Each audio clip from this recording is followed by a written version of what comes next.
आपने शंकर जी से क्या सीखा? गुलाबी मैया, चश्मा वाली मैया, नहीं चश्मा लगाए रहो, चश्मा से कोई दिक्कत थोड़ी है। मैया आप बताओ मेरी माँ, शंकर जी के मंदिर में आप गई हो, क्या सीखा?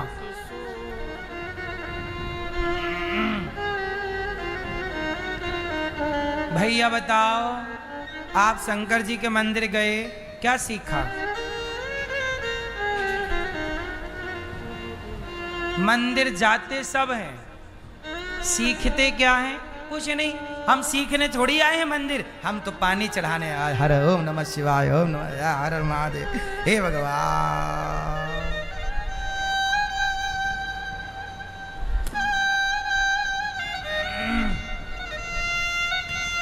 शंकर जी का मंदिर बहुत कुछ सिखाता है। शंकर जी का मंदिर, राम जी का मंदिर, भगवान कृष्ण का मंदिर अपने आप में एक यूनिवर्सिटी है। सीखना चाहो तो, नहीं सीखना चाहो तो कुछ नहीं है। सुनो, शंकर जी के मंदिर से मैंने क्या सीखा? केवल मैं मंदिर जाता नहीं हूं, मंदिर में बैठे अपने आराध्य के बताए रास्ते पर मैं चलता भी हूं। शंकर जी का मंदिर क्या सिखाता है? शंकर जी के मंदिर में ऐसा कोई मंदिर ना होगा शंकर जी का जिस मंदिर में माता पार्वती ना हो। कौन ना हो? शंकर जी सदा अपनी पत्नी के साथ हैं। किसके साथ हैं? जोर से। और पार्वती हमेशा किसके साथ हैं? शंकर जी के। तो अब आप बताओ कि आप शंकर जी के मंदिर जाती या जाते हो, जाती हो, तो क्या आप अपने पति के साथ हैं? आप अपनी पत्नी के साथ हैं? यदि शंकर जी के मंदिर से कुछ सीखा ही होता, पति पत्नी का साथ ही सीख लिया होता, तो भारत में तलाक क्यों होते हिंदुओं के घर में? सदा मंदिर में शिव पार्वती साथ है, तो फिर आप क्यों नहीं साथ हो? आप क्यों अलग अलग हो गए तलाक लेके? तो मंदिर जाने का फिर तात्पर्य क्या निकला? जब हमारे आराध्य पत्नी के संग हैं, तो क्या तुम उस आराध्य से भी बड़े हो? तुम क्यों नहीं रहते अपनी पत्नी के संग? दूसरा ज्ञान सुनो, सदा शंकर जी के पास उनके दोनों बेटे हैं, गणेश जी और कार्तिकेय जी। अपने बच्चों को सदा अपने सामने रखना। यदि आपसे ओझल हो गए, दूर हो गए, तो उनके बिगड़ने की संभावना बढ़ जाएगी। इसलिए शंकर जी अपने बच्चों को सामने। मैसेज है कि आप भी बच्चों को देखते रहो, सामने होंगे, क्या खा रहा है, कहाँ जा रहा, किससे मिल रहा है। बच्चे धीरे धीरे बिगड़ते, एक दिन में कोई बच्चा नहीं बिगड़ता। कल की प्रश्नोत्तरी में यहाँ एक बच्चा आया था, 12-13 साल का था, 13 साल का बच्चा था वो। ठीक से कपड़े पहनने नहीं आते होंगे उसको, उसकी माँ उसे नहलाती होगी, इतना छोटा था। लेकिन वो पढ़ाई नहीं करता, सिगरेट पीता। 13 साल का है, 13 साल। सिगरेट पीता, बीड़ी पीता और पैसा चुराता घर से। मैंने पूछा कितने चुराए? बोले 30 रुपया चुराए।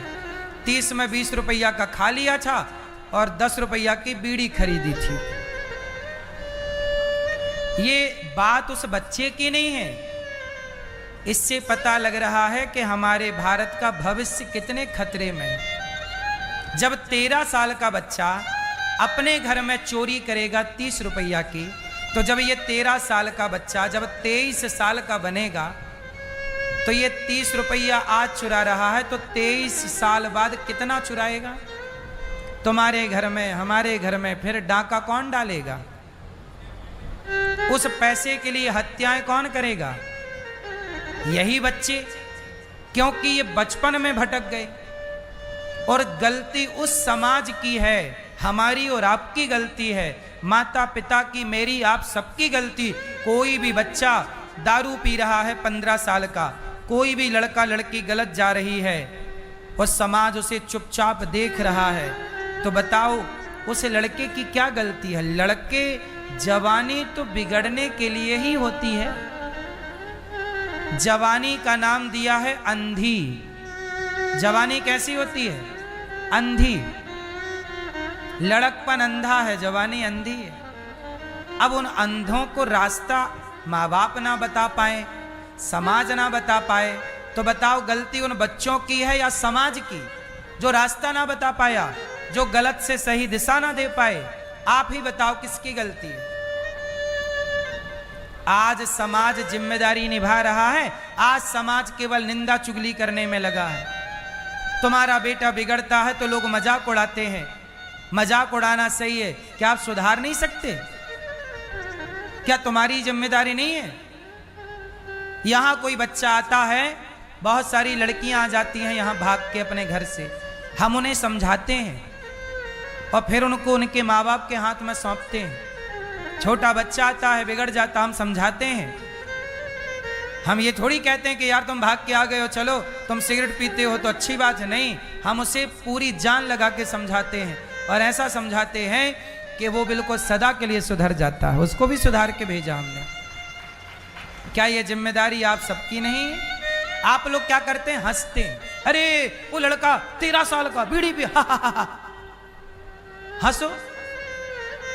तुम्हारा बेटा भी तो पी रहा होगा कहीं छिप के बीड़ी, तुम्हारा बेटा भी तो कहीं छिप के शराब पी रहा होगा, उसे भी कोई देखने वाला देख के चला गया होगा।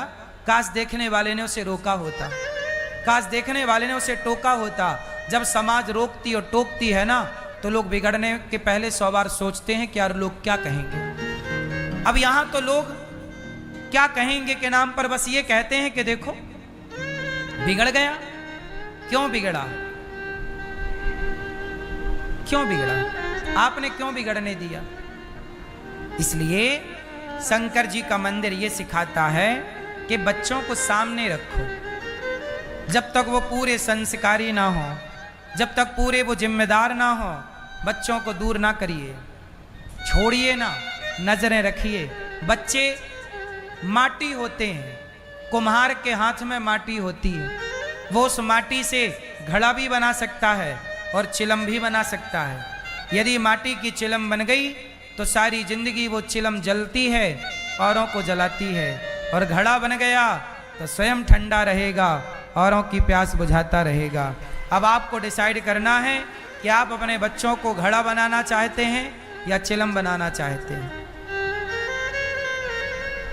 और ये सीख ना सीखो तो हम तो बता ही सकते हैं, हम तो अपना काम कर रहे हैं, सही बता रहे हैं। अब आप जानो, आपका काम जाने। शंकर जी के मंदिर से ये सीख मिलती है। शंकर जी के मंदिर से तीसरी शिक्षा, शंकर जी भस्मी रमाते हैं। क्या लगाते हैं? भस्म। आदमी की, मुर्दे की भस्म क्यों लगाते हैं? मानो शंकर जी ये कहना चाहते हैं, अरे ज्यादा घमंड में ना रह, एक दिन राख बन जाएगा, देख मेरे शरीर पे लगी है, देख ले इस राख का दर्शन कर। किस बात का तुझे घमंड है? किस बात की तुझे अकड़ है? मैं तो रोज राख लगाता हूं, शंकर जी ना कहते, मैं तो रोज राख लगाता हूं। तेरी राख है, तेरे बाप की राख लगा चुका। तू कितने दिन का ये घमंड लिए बैठा है, बता तो सही। एक दिन ये मुट्ठी में आ जाएगा राख बनकर। किस बात का घमंड है साहब? इंसान बनो। मंदिर सिखाते हैं कि अच्छे इंसान बनो, किसी के काम आओ। आजकल लोग काम नहीं आ रहे हैं किसी के, ना बेटा माँ बाप के काम आ रहा है, ना कोई किसी के काम आ रहा है। मेरा मानना है, मैंने रामचरितमानस पढ़ी, मैंने थोड़े से पुराण पढ़े, मैंने संतों की संगति की, और मैंने आज तक, मेरी माँ, मैंने आज तक जितना पढ़ा, जितना सुना, जितना सीखा, मैंने सबका सार जाना। रामचरितमानस में भी उत्तरकांड में गोस्वामी जी कहते हैं कि इस धरती का सबसे सुंदर काम है भगवान राम कहते हैं कि सबसे प्रिय मुझे कोई है तो सेवक सेवा करने